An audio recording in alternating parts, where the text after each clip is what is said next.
नमस्कार दोस्तों। तो आज हम आपको लेके जा रहे हैं केदारनाथ यात्रा पर। केदारनाथ यात्रा जो है शुरू हो चुकी है। तो वहाँ जाने के लिए क्या क्या प्रोसेस है, अब सारा प्रोसेस जो नया हो चुका है।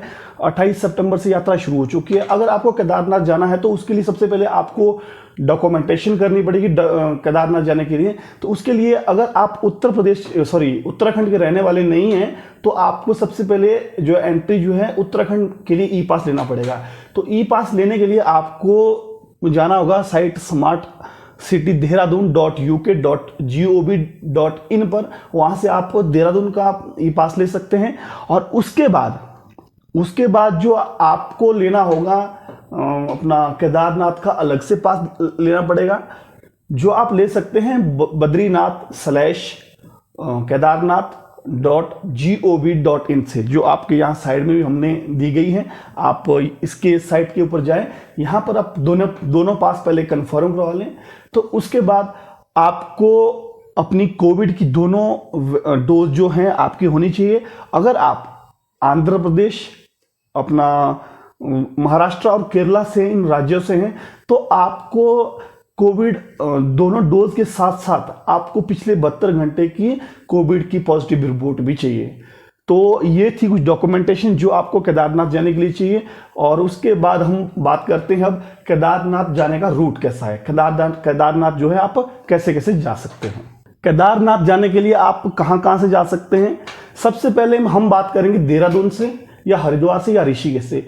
जो आप ट्रेन के थ्रू आ सकते हैं वो ऋषिकेश आ सकते हैं या देहरादून आ सकते हैं। और फ्लाइट आपको जो नियरेस्ट एयरपोर्ट पड़ता है वो पड़ता है देहरादून। तो देहरादून से लगभग 250 किलोमीटर का बाय रोड है। वहाँ से बसेस भी जाती हैं, टैक्सी भी ले सकते हैं। अगर आपकी अपनी गाड़ी है तो उसमें भी जा सकते हैं। सबके लिए सेम ही रूट है। आप देहरादून, हरिद्वार या ऋषिकेश से आप जाएंगे सोनप्रयाग तक। सोनप्रयाग तक आप टैक्सी से या आपकी पर्सनल गाड़ी है या बस है या कुछ और व्हीकल जिससे आप जा रहे हैं, बाइक से जा रहे हैं, तो आप जाएंगे सोनप्रयाग तक। सोनप्रयाग से आपको वहाँ से जो वहाँ की लोकल टैक्सी है वहीं से जाना पड़ेगा गौरीकुंड तक, क्योंकि वहाँ से आगे रोड काफ़ी कंजेस्टेड है। तो जिसके कारण जो है ज़्यादा, अगर सभी लोगों को परमिशन दे दी कि प्राइवेट गाड़ियों को दे दी तो प्राइवेट गाड़ियाँ नहीं जाती वहाँ से। सिर्फ अपना जो सोमो होगी, इस तरह बड़ी गाड़ियाँ होती है जिसमें 15 से 20 लोग आराम से जा सकते हैं। गौरीकुंड से जो है ट्रैक शुरू होता है लगभग 16 किलोमीटर का। गौरीकुंड के बाद आप जा सकते हैं, एक दिन आप जो अपना केदारनाथ बेस कैंप तक जा सकते हैं। उसके बाद आप केदारनाथ जा सकते हैं, फिर आप वहाँ की आसपास की जगह घूम सकते हैं। तो वहाँ से लगभग 16 दिन का ट्रैक है, जो जहाँ तक जाने के लिए आपको 8 से 10 घंटे लगेंगे।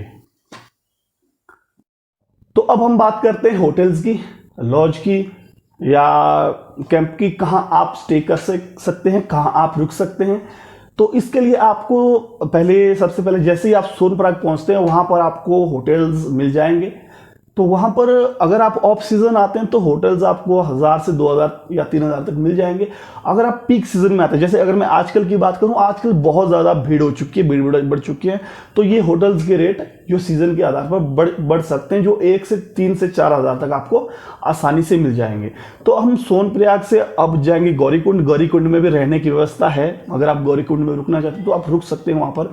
तो गौरीकुंड से आप चलते हैं फिर बेस कैंप तक। बेस कैंप के पास जो है आप वहाँ कैंपिंग है, और जो गढ़वाल मंडल है उनके वहाँ पर गेस्ट हाउस हैं, तो वहाँ भी रुक सकते हैं। उसके बाद आप जो जा सकते हैं अपना केदारनाथ।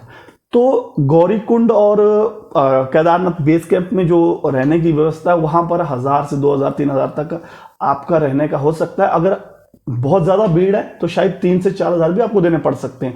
अगर आप जो है अपना ऑफ सीजन जाते हैं तो आपको ये प्राइसेस कम करते हैं। खाने पीने की क्या व्यवस्था है। खाने पीने के लिए देखो, आप रास्ते में बहुत सारी जगह है जहाँ पर कैंपिंग है, जहाँ आप गेस्ट हाउस में रुके हैं या कहीं लॉज में रुके हैं, तो वहीं आप 200 से 300 में या 400 में आप तो जिस तरह का आप फूड खाना चाहते हैं, फूड जो है खाली वेजिटेरियन है, सिर्फ वेज फूड मिलेगा आप को वहाँ पर। और तीसरी बात, आप वहाँ केदारनाथ में लंगर लगता है तो वहाँ पर भी आप खाना पीना कर सकते हैं। तो इसके बाद जो है आप वहाँ से वापस आ सकते हैं, क्योंकि वहाँ पर जो है खाने पीने की व्यवस्था है, जहाँ आप रुके हैं उस तरह से वहाँ रुक सकते हैं। अगर आप केदारनाथ पहुंचते हैं शाम तक, तो आप शाम की आरती जो है वो ज़रूर वहाँ पर देखें, जो ज़रूर सुने, क्योंकि आरती वहाँ जो शाम की आरती एक बहुत ही अच्छा एक फील देता है, एक भगवान की तरफ आपका डिवोशन देता है। तो उसके बाद आप वापस आ सकते हैं जहाँ आप लॉज लिया, बेस कैंप में या केदारनाथ के ही आसपास लिया है, क्योंकि केदारनाथ के आसपास भी बहुत कम रेजिडेंस हैं, तो वहाँ रहने की नहीं हो सकती ज़्यादा लोगों की व्यवस्था। और किसी ने एडवांस किया हो तो आप वहाँ रह सकते, नहीं तो आपको बेस कैंप आना पड़ सकता है। तो दूसरे दिन आप अगर फिर से वहाँ केदारनाथ में, पूरे केदारनाथ में घूमना चाहते हैं, तो वहाँ आप जा सकते हैं। पास के एक केदारनाथ से लगभग थोड़ी दूर पे एक ट्रैक है जो भैरवनाथ का मंदिर है, और उसके बाद अगर आपके पास और टाइम है तो आप 7 से 8 किलोमीटर एक और ट्रैक है बसुकी ताल। तो बसुकी ताल अगर आप जाते हैं तो मैं आपसे यही चाहूँगा कि आप गाइड लेके ही जाए, क्योंकि आप बिना गाइड के बसुकीनाथ नहीं जा सकते। हाँ, अगर आपके अंदर रिस्क लेने की क्षमता तो आप ले सकते हैं। तो और वहाँ से है चौपला वैली हो गई, चंद्रशिला ट्रैक हो गया, उसके बाद चंद्रशिला पीक हो गई अपना, वहाँ पर बहुत सारी चीज़ें आप वहाँ से एक्सप्लोर कर सकते हैं अगर आपके पास 1 या 2 दिन का टाइम एक्स्ट्रा है। और केदारनाथ के आसपास भी आपको बहुत सारी चीज़ें घूमने को मिलेगी, जैसे आपका भीमशिला होगी। जब आपने देखा कि केदारनाथ में फ्लड आया था, तो उस शिला की वजह से जो मंदिर वो फ्लड के कारण बच गया था। तो एक वहाँ मंदिर के साथ ही अमृत कुंड है। तो अब हम बात करते हैं बजट की। जो केदारनाथ का बजट है वो आप 5 से लेकर 20,000 तक बना सकते हैं। और 5 से लेकर 20,000 में अगर आप हेलीकॉप्टर से जाते हैं गौरीकुंड से, तो आपका ट्रैक थोड़ा सा बढ़ भी सकता है, क्योंकि जो हेलीकॉप्टर की आपको पहले से ही बुकिंग करनी पड़ेगी, जो pawanhans.co.in से होती है। तो 15 से 20,000 में आप अच्छे से केदारनाथ का ट्रिप कर सकते हैं। तो दोस्तों, आपको आई होप आपने इस वीडियो को एंजॉय किया होगा। तो मेरे चैनल को सब्सक्राइब करें, शेयर करें, लाइक करें, क्योंकि आप लोगों के ही कारण हमारा हौसला बढ़ता है, ताकि हम आने वाली वीडियो भी